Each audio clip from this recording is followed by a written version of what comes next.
Good morning, everyone, or good afternoon, or good evening, depending on where you're based in the world. I'm happy to welcome you to the A4Q World Congress. Also, I'm very happy to greet Tomasz today.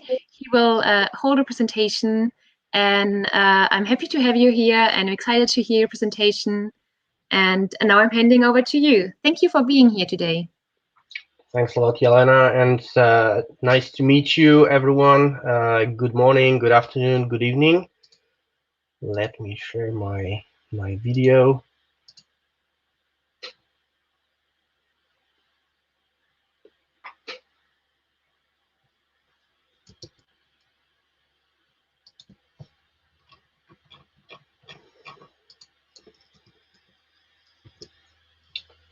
So please let me know whether you can see my screen.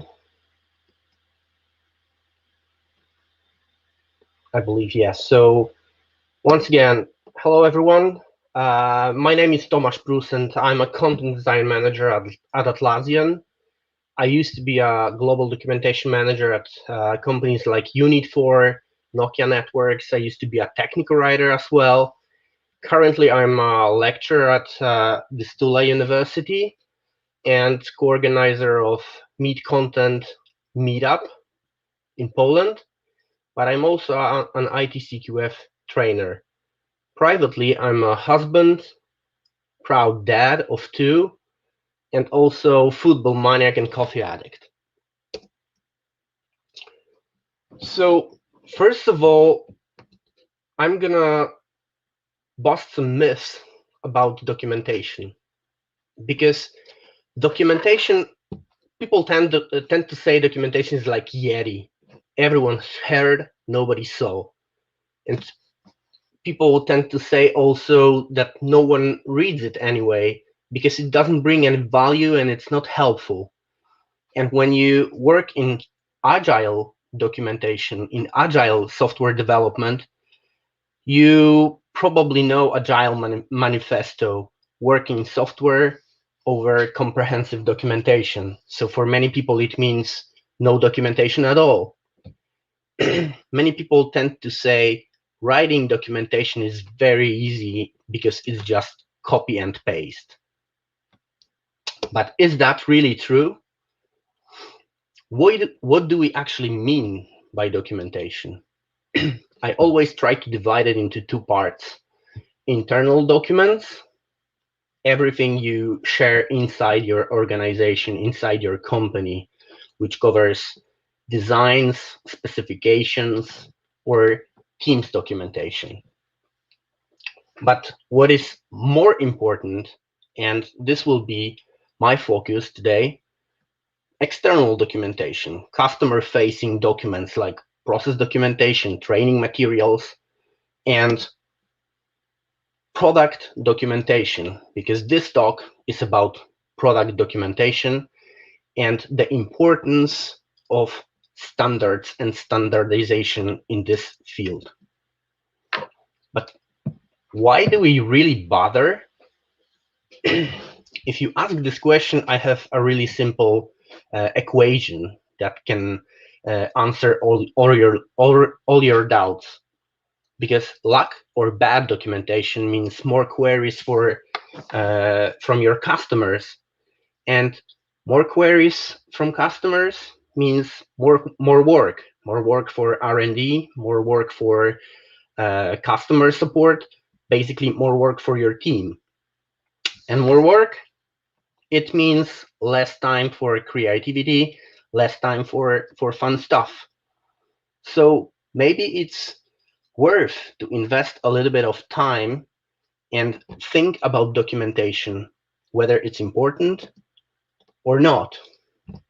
Because who actually designs, who creates documentation in your organization, in your company? After discussing this topic with many different fields, many different people from different fields, I realized that it's not always the same role involved in this activity. We call people creating documentations in many companies call subject matter experts, and they can be product managers, marketing managers, sometimes project managers, or even testers and developers. But what we observe during last couple of years is a growing role of content creators called technical writers, UX writers, or content designers. We see that people with skills,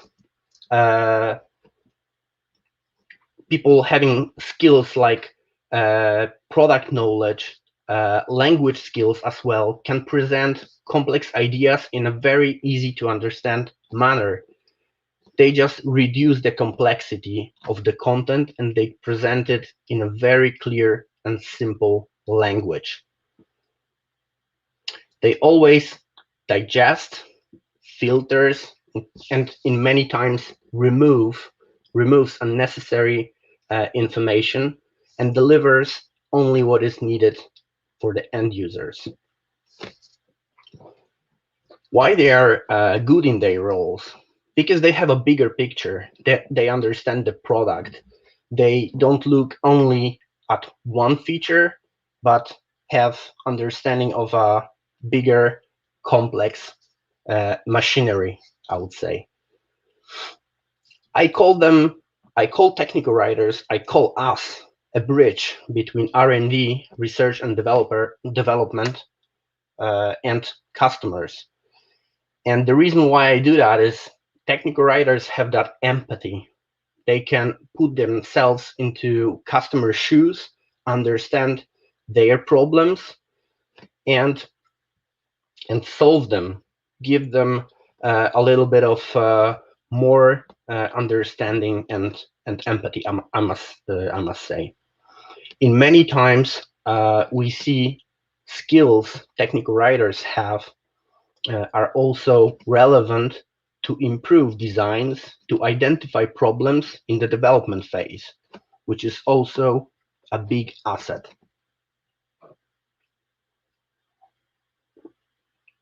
So who benefits from documentation? An obvious reader or audience is end user. End user in many different fields, in many different areas. But apart from end users, we have also people working in our companies, in our organizations. So let's name marketing specialists, product managers, quality assurance engineers. I hope we have many of them in this call. Salespeople and technical consultants, support specialists, or programmers, developers, but also trainers and translators. So many different roles, many different people from various industries and various fields. But is a role of technical writer that great and they live in glory all the time? Not necessarily.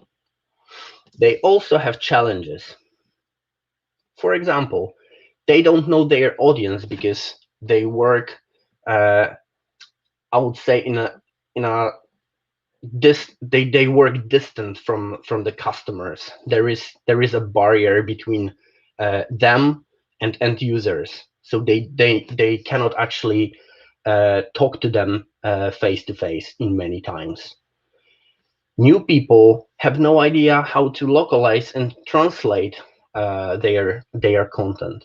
They don't know guidelines, they don't know style guides, they simply have no idea about standards. The same thing when it comes to tools. People, especially new technical writers in the field, don't know how to use tools properly and efficiently. They have no idea how to automate their work or how to publish their content.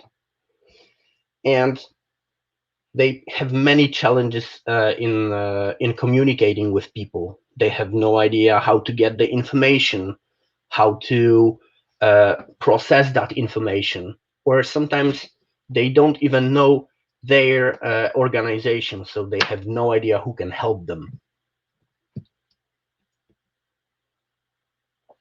So I, as a documentation manager, was in that position as well a few years ago, working in an ERP software industry, in an ERP software company that had two leading products, I must say, two different products, with 5 development centers located in Europe, UK, and United States.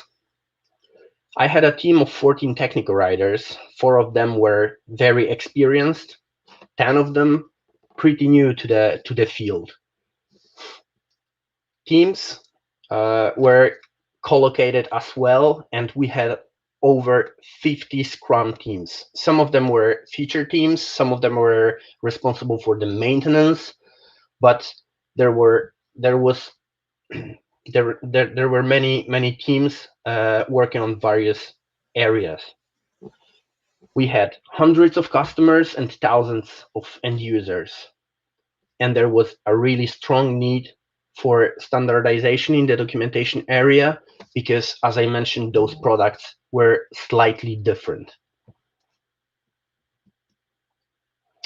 So before I started to look for a solution to my problems, to problems many people identified and talked about, I started to investigate and I started to analyze what are the problems. So we run an audit, a content audit, and identified several challenges, several problems. For example, there were multiple processes and they were not unified. Some of them were really, really complex, involving many people many times. There were so many documentation types and various quality issues, some of them pretty simple to solve and some of them really complex. There was a big volume of legacy content and nobody knew what to do with that legacy content. Translation approach wasn't structured. So for many products, we have slightly different steps, and that caused actually many manual work for my team. And there were multiple communication hiccups. So problems with communicating deadlines, communication issues with product managers, with development teams, problems with coordinating certain development work. So while looking for a solution, I was investigating many different options available in Poland, where I came from, in Europe and in United States, but I found International Technical Communication Qualifications Foundation, ITCQF. And to me, that organization has really strong theory and solid syllabus that convinced me. They offered a really practical approach. And this was very, very important to me. As I mentioned, my team wasn't very experienced. And even having this experienced trainer was a huge asset because I was looking for somebody who could motivate and inspire my people to do some additional steps. They, at that time, were recognized in Central and Eastern Europe, issued many certificates already. And I think the most important thing was a strong focus, strong IT focus. So they have really strong expertise in the software industry and IT. And last but not least, best value for the price. Definitely, they fulfilled all my requirements, and I decided to invest. The whole training and certification was very successful because ITCQF was very responsive, so we were able to set up trainings very quickly for Poland and Spain, so 2 different sites.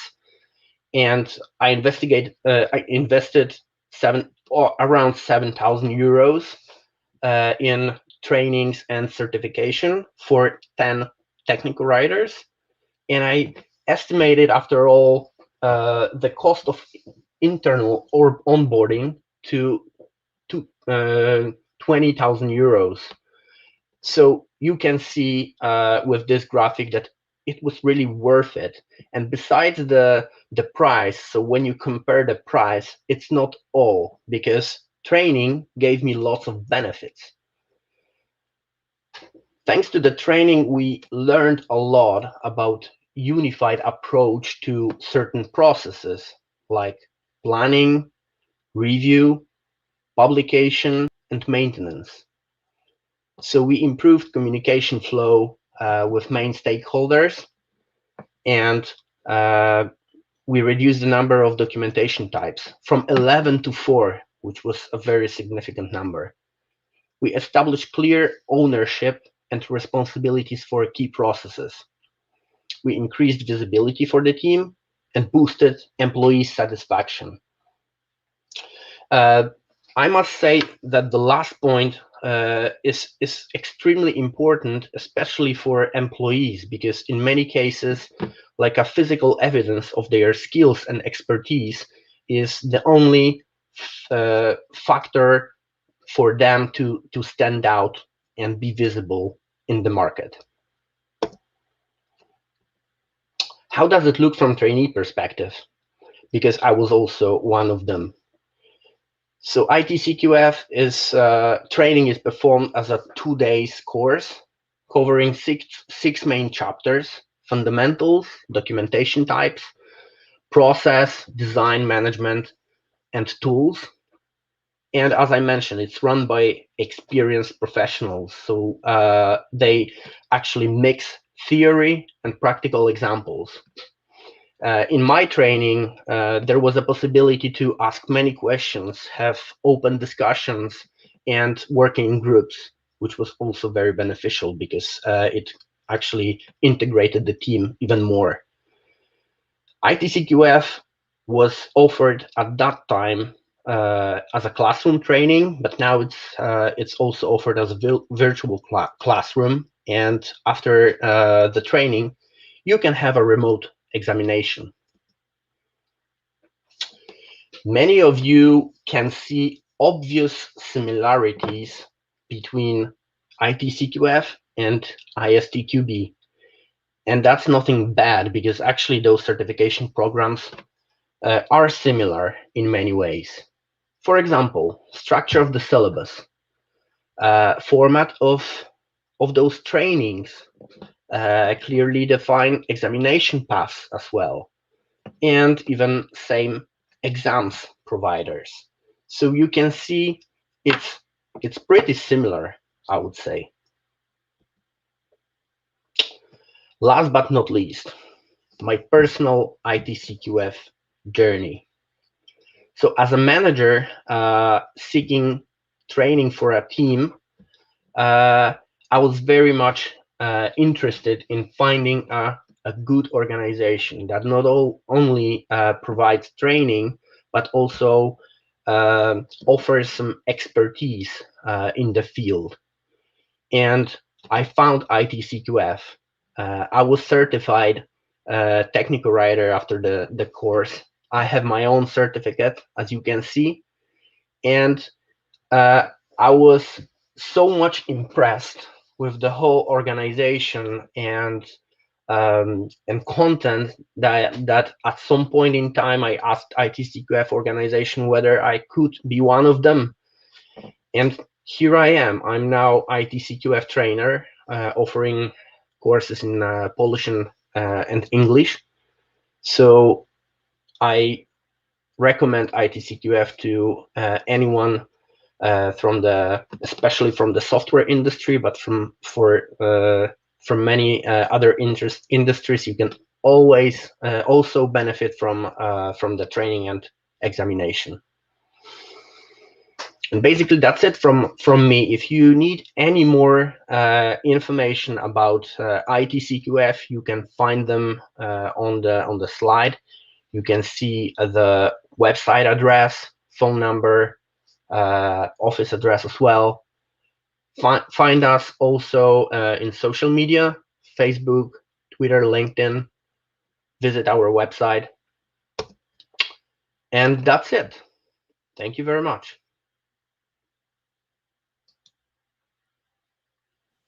Thank you, Tomasz, for the interesting presentation and insight into ITCQF.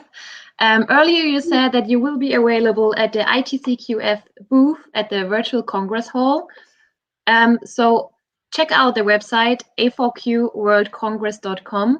You will find a button there where you can enter the Virtual Congress Hall, and you could talk to Tomasz and many other exhibitors from all over the world. And yeah, the audience was happy. We did receive multiple likes. People were watching continuously. For now, they didn't have any questions. So I can leave you running to the Virtual Congress Hall. And I'm happy to have you here today and that you were able to join us. Thank you very much.